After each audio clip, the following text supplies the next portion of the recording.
Hello! In front of me I've got Nokia T20. In this video I'll show you how to use Google Assistant on lock screen. In the beginning, let's enter Google app. Tap this button right here and go to settings. Enter Google Assistant,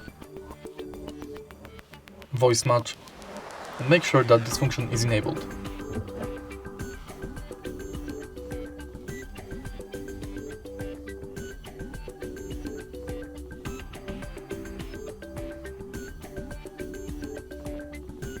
Now go back, enter lock screen, and also enable this function.